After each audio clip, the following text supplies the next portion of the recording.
வணக்கம். சிவன் மாந்திரீகம். இந்த மாந்திரீகத்தில் மோகினி வசியம் செய்வது, மோகினி வசியம் செய்யும் மாந்திரீக ரகசியம். மோகினி வசியம். மோகினி வசியம் சொன்னாவே அது யாருக்கெல்லாம் பயன்படும், யாருக்கு பயன்படாது. மோகினி ஆண்களை பிடிக்குமா, பெண்களை பிடிக்குமா? மோகினி வசியத்தால் எவ்வளவு பாதிப்பு இருக்கும்? மோகினி என்பது ஒரு மாயை உருவம். அந்த மோகினி என்பது ஆண்களை மட்டும்தான் பிடிக்கும். பெண்களை பிடிக்க பல வகையான துஷ்ட ஆத்மாக்களும் பிரம்ம ராட்சதங்களும் பூத பிரேத ஆத்மாக்களும் பேய் பிசாசுகளும் இருக்கும். எப்பவுமே ஒவ்வொருவருக்கும் ஒவ்வொரு ஆசை இருக்கும். மனிதர்களுக்கு எப்படியெல்லாம் ஆசை இருக்கோ, எதை சாப்பிடணும், எதை அனுபவிக்கணும், எதையெல்லாம் நாம் வாங்கி சேர்த்து வச்சுக்கணும், எதையெல்லாம் மற்றவங்கிட்ட இருந்து ஏமாற்றி பிடுங்கிக்கணுன்ற எண்ணங்கள் எல்லாம் இருக்கோ, அதே போல தான் துஷ்ட ஆத்மாக்கள் என்று சொல்லக்கூடிய பூத பிரேத ஆத்மா, பேயி பிசாசு, மோகினி, யட்சினி, எச்சர்கள்.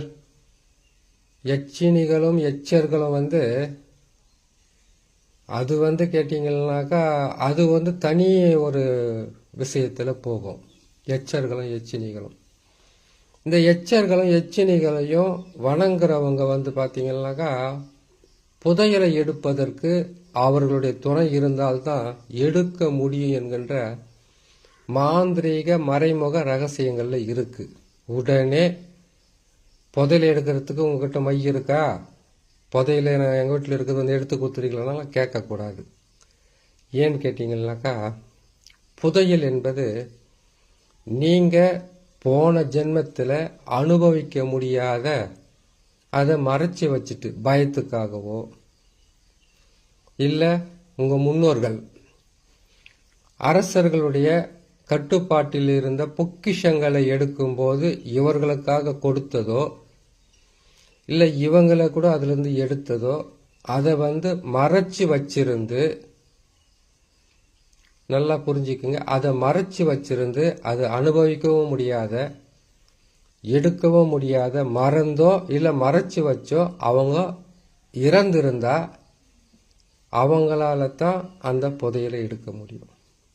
நான் போய் பார்த்தேங்க, எங்களுக்கு குறி வச்சு கண்ணி வச்சு சொல்லிட்டாங்க, உங்கள் வீட்டில் புதையல் இருக்கு, அது நீங்கள் தான் போய் எடுக்கணும்னு சொல்லியிருக்காங்க, இதுக்கு மட்டும் உதவி செஞ்சால் போதுன்றதெல்லாம் நினைக்காதீங்க. புதையல் யோகன்றத நீங்க போன பிறவில இல்லை உங்களுடைய அப்பா, பாட்டன், முப்பாட்டன் இவங்க யாராவது ஒருத்தர் அதை மறைச்சி வச்சிருந்தோ இல்லை அனுபவிக்க முடியாம அதை விட்டு இருந்தாவோ அது உங்களுக்கு கட்டாயமா கிடைக்கும். அது மாறாது. எதுவுமே நமக்கு கிடைக்கணும்னு நினைக்க கூடாது. உங்களுக்கு பாக்கியம் இருந்தா கட்டாயம் கிடைக்கும். அப்படிப்பட்ட புதையல்களை எடுக்கிறதுக்கு யட்சினிகளும் எச்சர்களும் இவர்கள் பூதமாக காத்து கொண்டிருப்பாங்க. அவங்க யாரெல்லாம் அதுக்கு உரிமையாளர்களோ அவங்க போனா தான் அது அமைதியாக இருக்கும். மற்றபடி கட்டாயப்படுத்தி எடுக்கணும்னு நினைச்சு மந்திரங்களாலும் சில பலிகளாலும் அதை ஜெயிக்கணும்னு நினைச்சா நிறைய கஷ்டம் வரும். அரசாங்கத்தால் பல வகையிலும் தண்டிக்கப்படக்கூடிய சூழ்நிலையாக மாறிடும். அதனால உங்களுக்கு நீங்க எதையெல்லாம் செய்து வச்சிருக்கீங்களோ அது போன பிரிவில் செய்திருந்தா, இல்லை உங்க முன்னோர்கள் வச்சிருந்தா உங்களுக்கு சேரணும்னு இருந்தா அது சேர்ந்துடும். சரி, இது எச்சர்களும் எச்சினிகளுக்கும் சொல்லக்கூடியது. எச்சினிகளில் பல வகையில் இருக்கு. அது நிறைய இருக்கு. அது ஒவ்வொன்றும் போடும்போது போட்டுக்கிட்டே வரலாம். ஒவ்வொரு எச்சனினுடைய வாழ்க்கை வரலாறு, அவங்களெல்லாம் எதுக்காக நாம் மந்திரங்களாலும் வசியத்தாலும் எப்படி பயன்படுத்தணுன்ற விதிமுறை இருக்குது. அதுபோல் இருக்கும்போது இந்த துஷ்ட ஆத்மாக்களிலேயே எத்தனை ஆத்மாக்கள் இருந்தாலும் இதில் ஒருத்தரோட உடம்புக்குள்ளே பிடிச்சு அவங்களோடு சேர்ந்து வாழக்கூடிய ஆத்மாக்களும் இருக்கு. கடினமான பாதிப்புகளை கொடுத்து, கஷ்டங்களை கொடுத்து, துன்பங்களை கொடுத்து, மரணத்தை கொடுக்கக்கூடிய ஆத்மாக்களும் இருக்கு. காட்டேறி பிரிச்சுக்கிச்சு. ஒரு பெண்ணுக்கு மாத கணக்கில் மாதவிட போய்கிட்டே இருக்கு. மருத்துவத்தில் போய் பார்த்தாலும் பலன் இல்லை. உடம்பு நல்லா இருந்தவங்க இன்னைக்கு அவங்களுடைய உடல் பார்த்தீங்கன்னாக்கா ரொம்ப மோசமாகவும், அவங்களுடைய தோலே மாறிடும். உடல் நம்ம உடம்பு தோல் இருக்குது இல்லையா, அந்த தோலே துஷ்ட ஆத்மாக்கள் உடம்புக்குள்ளே இறங்கிட்டாக்கா தோலே மாறிடும். சரி, இதில் மறைமுகமாக சில விஷயம் சொல்கிறேன். ஒரு துஷ்ட ஆத்மா, அது எந்த ஆத்மனா இருக்கட்டும், பேய், பிசாசு, பூதம், பிரேதம், காட்டேரி, உதிர காட்டேரி, பூதம், எதுவானா இருக்கட்டுமே, ஒரு பெண்ணை அது பிடிக்குதுன்னாக்கா அதுக்கு 48 நாள் மட்டும்தான் உடம்புக்கு வெளியிலேயே சுற்றி அவங்களுக்கு தொல்லை கொடுத்துக்கிட்டு இருக்கும், உடம்பு மேலே உட்காந்துக்கிட்டு இருக்கும். ஒரு மண்டலம் முடிஞ்சு 2வது மண்டலத்தில் அவங்க சுவாசிக்கிற காற்று வழியாக தன்னுடைய தலைப்பகுதியோ இல்லைன்னா இதய பகுதியோ இல்லைன்னா பெண்ணாக இருந்தா மார்பு பகுதி இல்லைன்னு கேட்டிங்கன்னாக்கா அவங்களுடைய கர்ப்பப்பையில் போய் அமர்ந்துடும். கர்ப்பப்பையில் போய் உட்காந்தாவே நீங்கள் போவீங்க, நேராக போயிட்டு ஒரு மாந்திரிகர்கிட்ட போயிட்டு இந்த மாதிரி ஏதாவது அவங்க உடம்பு நைட்டில் இது தப்பாக பண்ணுறாங்க நீங்கள் சொல்லுவீங்க. அவங்களும் என்ன பண்ணுவாங்க கேட்டிங்கனாக்கா உடம்பு மேலே இருக்கக்கூடிய அந்த ஆத்மாக்களை பிரித்து எடுக்கிறதுக்கு உண்டான வேலையை செய்ய ஆரம்பிப்பாங்க. ஒரு வாரம் இல்லை ஒரு 3 நாள் 4 நாள், மிஞ்சி போனால் ஒரு வாரம். அதுக்கப்புறம் இயல்பான நிலைக்கு அவங்க திரும்பவும் தொல்லைகளை கொடுக்க ஆரம்பிச்சிடுவாங்க. அவங்க உடம்பு மேலே இருந்தால் ஓட்டுவாங்க. அவங்களுடைய கர்ப்பப்பையில் இருக்கிறத ஓட்டுறது அது வேற வகையில் செய்யணும். அந்த வேலையை இன்னொரு வழியில் செய்து வெற்றி பெறணும். இப்போ கர்ப்பப்பையில் போய் அமர்ந்துட்டா அமைதியாக இருக்குன்னு நினைக்காதீங்க. அதுதான் கொடூரம், அதுதான் கொடுமை, அதுதான் நரக வேதனை, அதுதான் பூமியிலே வாழ முடியாத அளவுக்கு கஷ்டங்களை கொடுக்கறது. பைத்தியம் பிடிக்கிற மாதிரி ஆகிறது பெண்கள், மாசக்கணக்கில் மாதவிட ஆகிறது, கர்ப்ப சிதைவு ஏற்படுறது. எவ்வளவு உங்களுக்கு கரு பாக்கியம் இருந்தாலும், குழந்தை பாக்கியம் இருந்தாலும் 1 மாதம் நிற்கும், 2 மாதம் நிற்கும், 3 மாதம் நிற்கும். அதுக்கப்புறம் அது அந்த குழந்தை 5 மாதம் 7 மாதத்துல சிதைஞ்சு போகும். அது தகுந்த மந்திரங்கள் மூலியமாகவும், இப்போ சில மாந்திரிகத்தில் ஒரு ரகசியம் இருக்கு. உடம்பு மேலேயும் இருந்து சரி செய்துட்டு உள்ளுக்குள்ளும் கொடுத்து மந்திரங்களை சொல்லி அதுக்கு தேவையான பலிகளை கொடுத்து சரி செய்கிற மாதிரி இருக்கு. சரிங்களா? இப்போ அதர்வண வேதத்தில் மாந்திரிகம் என்று சொல்லக்கூடிய மிகப்பெரிய ஒரு சூட்சும ரகசியம் இருக்கும். அதிலிருந்து தான் எல்லா வகையிலும் பிரித்து எடுக்கப்படும். சிவனும் சக்தியும் ஒரு வகையான பாதிப்புக்குள் இருக்கும்போது ஒருவருக்கு ஒருவர் மயானத்தில் இருக்கக்கூடிய சில பொருட்களால் சிவனையும் காப்பாற்றி, அதிலிருந்து சிவன் எல்லாரையும் காப்பாற்றி சக்திக்கு சொல்லி சக்தியிலிருந்து அது வெளிப்பட்டதாக ஒரு விதிமுறை இருக்கு. சிவனை மாந்திரிகம் காப்பாற்றல, சிவன் தான் மாந்திரிகத்தில் பாதிப்பாக இருக்கிறவங்கள காப்பாற்றினார். ஒரு வார்த்தை தப்பாக வந்திருக்கோம், அது புரிஞ்சுக்குங்க. சரிங்க. அடுத்ததாக இப்போ அந்த மாதிரி ஒரு துஷ்ட ஆத்மாக்கள் பாதிப்புகள் இருக்குதுன்னாக்கா அதிலிருந்து பல ஆத்மாக்களிலிருந்து பிரிக்கப்பட்டது தான் மோகினி. இந்த மோகினி பெண்களுக்கு தொல்லை கொடுக்காது, ஆண்களுக்கு மட்டும்தான் தொல்லையை கொடுக்கும். ஆண்களுக்கு ஒரு மோகினியால் என்னெல்லாம் பாதிப்பு வரும்ன்றதை முதல்ல சொல்லிடுறேன். இப்போ ஒரு ஆணை மோகினி பிடிச்சிக்கிச்சுன்னு வச்சுக்கோங்களேன், அவருக்கு திருமணத்து மேலே ஆசை இருக்காது. எப்போ பிடிச்ச உடனேவா? இல்லை, பல மாதங்கள் சில வருடங்கள் ஆனதுக்கு பிறகு தான் அவங்க உடம்புல இருக்கக்கூடிய அனைத்து வகையான உயிர் அணுக்களையும் சிறிது சிறிதாக அது எடுக்க ஆரம்பிக்கும். இந்த மோகினி பாதிப்பில் சிக்கிட்டாங்கன்னாக்கா வீட்டில் இருக்கிற எந்த சொந்த பந்தமாக இருந்தாலும் ஆரம்பத்தில் நல்லா பேசிக்கிட்டு இருப்பாங்க. அதுக்கப்புறம் அவங்களுடைய பேச்சு, அவங்களுடைய செயல்பாடுகள்லாம் மாறிடும். இருட்டு அறையில் உட்கார்றது, தனிமையில் இருக்கிறது. இப்போ ஒரு பெண்களுக்கு துஷ்டாத்மாக்கள் போல எங்கே பிடிச்சு எப்படி போகணும்னு சொல்லியிருக்கேன். ஆண்களுக்கு இது கொஞ்சம் கொச்சையாக இருக்கும். நீங்கள் கொஞ்சம் பொறுமையாக கேட்டுக்குங்க.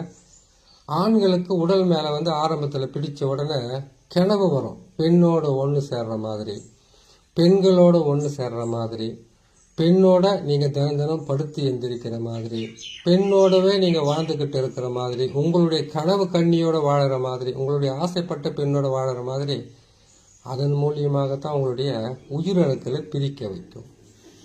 இப்போது ஒரு மண்டலன்றது உடம்பு மேலேருந்து இந்த தொல்லைகளை கொடுத்துட்டு வரும். அதுக்கப்புறம் நீங்கள் சுவாசிக்கிற காற்று மூலியமாக உங்களுக்கு ஆணின் உயிரணுக்கள் இருக்கக்கூடிய விந்து பையில் போய் அமரும். அங்கே உட்கார்ந்ததுக்கு பிறகு உங்களுடைய வாழ்க்கையை திசை திருப்போம். திருமணத்தில் ஆசை இருக்காது. ஒருவேளை திருமணம் ஆயிடுச்சா மனைவின் மேலே அதிகமான ஆசையோ மோகமோ இருக்காது. இவங்களுக்கு தான் ராகம் போகலாம், அது கூட்டிகிட்டு போயின்னு இருக்குது, எங்கேருந்து அங்கே இருக்கும். அப்படி இருக்கும்போது உங்களை மெல்ல மெல்ல மெல்ல மெல்ல உங்கள் உடலையும் உயிரையும் உருக்கி உயிரணுக்களை பிரித்து மற்றவங்ககிட்ட பேசவும் முடியாத, மற்றவங்களோட ஒன்று கூடவும் முடியாத, மனைவியாக இருந்தால் மனைவி கிட்ட முகம் கொடுத்து பேசாமல் முகத்தில் அடித்த மாதிரி பேசுறது.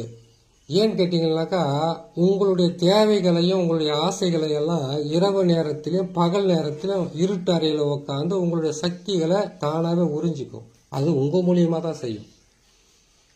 அப்படி செய்துக்கிட்டு இருக்கும்போது அது என்ன செய்யுதுன்னு கேட்டீங்கன்னாக்கா ஒரு மண்டலத்தில் உங்களுடைய சுவாசிக்கிற மூச்சு காற்று வழியாக உள்ளே போய் சேர்ந்தாச்சு. மெல்ல மெல்ல ஆண்டுதோறும் இன்னும் சில ஆண்டுகள் உடலையும் உருக்கும், உயிரையும் உருக்கும். உங்களுடைய உயிரணுக்களை சிதைச்சி அதுக்கப்புறம் உங்களை மெல்ல மெல்ல உங்களை அதனுடைய கட்டுப்பாட்டுக்கு கொண்டு போய் அதுக்கு பிறகுதான் அதனுடைய இடத்துக்கு உங்களுக்கு கொண்டு போகும். இப்போ புரிஞ்சிருக்கும்னு நினைக்கிறேன். அதனுடைய இடம்னா என்ன? அது ஒரு மோகினின்றது ஒரு மாய சக்தி. அது ஒரு பேய் பிசாசுல சேர்ந்த மாதிரி தான். அது உங்களை கூட்டிகிட்டு போயிடும். ஆண்களை மட்டும்தான் மோகினி பாதிக்கும். சரி, இப்போ இந்த மோகினி பாதிப்பிலிருந்து விடுபடுறதுக்கு உண்டான வழி என்ன? இதுதான் மோகினியால் வரக்கூடிய பாதகம். இன்னும் நிறைய இருக்கு, அப்பப்போ போடும்போது சொல்லிக்கிட்டு வர, நீங்க கேட்டு பயன்பெறலாம். சரி, இதுக்கு என்ன செய்யணும்னு கேட்டீங்கன்னாக்கா மாந்திரீகத்தில் புரசு மரம் என்று சொல்லக்கூடிய புரசு மரத்தினுடைய வடக்கு வேரால ஒரு உருவ பொம்மை பாவையை செய்யணும். பாவையை செய்து அந்த புரசு மரத்தால வடக்கு பக்கம் போகக்கூடிய வேரால செய்யப்பட்ட அந்த பாவையை ஒரு பெண் உருவமாக பாவித்து அங்க அடையாளங்கள் எல்லாம் கரெக்டா அதை நீங்க வடிவமைக்கணும், செதுக்கணும், செய்யணும். அப்படி செய்து அதுக்கு வெள்ளை நிற, நல்லா புரிஞ்சுக்கோங்க, வெள்ளை நிறத்துல உடைய போடணும். அதை கட்டி சித்திர மூலம் என்று சொல்லக்கூடிய ஒரு வகையான கொடி இருக்கு, மாந்திரிகத்துக்கு மிகவும் உகந்தது. அந்த கொடியை மெத்த மாதிரி, அதாவது ஒரு நம்ம வீட்டில் படுப்போம் இல்லையா, அந்த மாதிரி மெத்த மாதிரி அந்த கொடியவை ஆணி வேறு அறுபடாம பிடிங்கி ஒரு மண் பாத்திரத்துல வச்சு அது மேல இந்த உருவ பொம்மை செய்தோம் இல்லையா புரசு மரத்தால அந்த ஆணி வேறு எடுத்து செய்தோம் இல்லையா, அந்த மாதிரி செய்த ஒரு உருவ பொம்மைக்கு வெள்ளை துணி, வெள்ளை மல்லிகைப்பூ, பால் சாதம், இல்லைன்னு கேட்டீங்கன்னா பாலால செய்யப்பட்ட பலகாரங்களை அதுக்கு வச்சு வெண்பொங்கல் கூட படைக்கலாம்.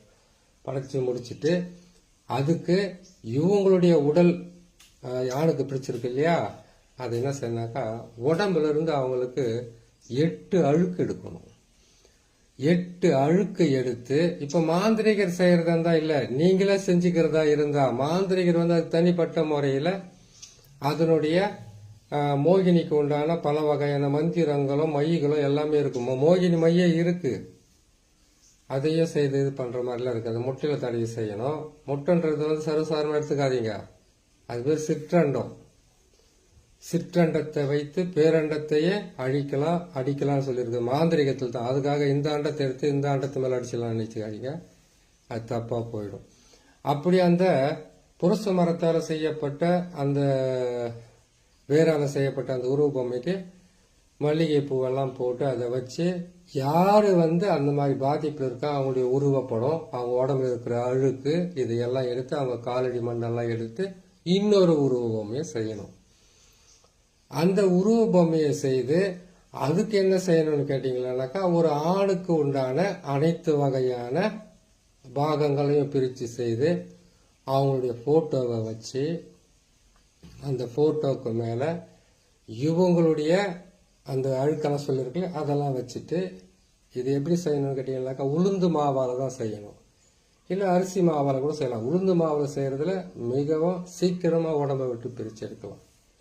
அப்படி செய்து முடிச்சு அதுக்கப்புறம் என்ன செய்யணும்னு கேட்டீங்கன்னாக்கா, எந்த ஆணுக்கு இந்த பாதிப்பு இருக்கோ அந்த ஆணுடைய உடலில் இருந்து கால் வரைக்கும் ஒரு படிகாரம் ஒன்று எடுத்து உடம்பெல்லாம் தேய்ச்சிக்கிட்டு வரணும். அப்படி உடலிலிருந்து கால் வரைக்கும் தேய்ச்சிக்கிட்டு வந்து ஆண் பெண் உருவத்தில் இருக்கிறது, நம்ம பெண் உருவமாக வந்து மோகினி மாதிரி ஒன்று செஞ்சுருக்கோம், ஆண் உருவம் காலடி மண் எடுத்து உளுந்து மாவு அரிசி மாவு வச்சு செஞ்சுருக்கோம் இல்லையா, அந்த படிகாரத்தை ஒரு ஆணுடைய உடலெல்லாம் தேய்ச்சி கொண்டு வந்து 2ஆ உடைச்சி இந்த பாவை மேலே ஒன்று அந்த ஆண் உருவத்து மேலே ஒன்று போடணும்.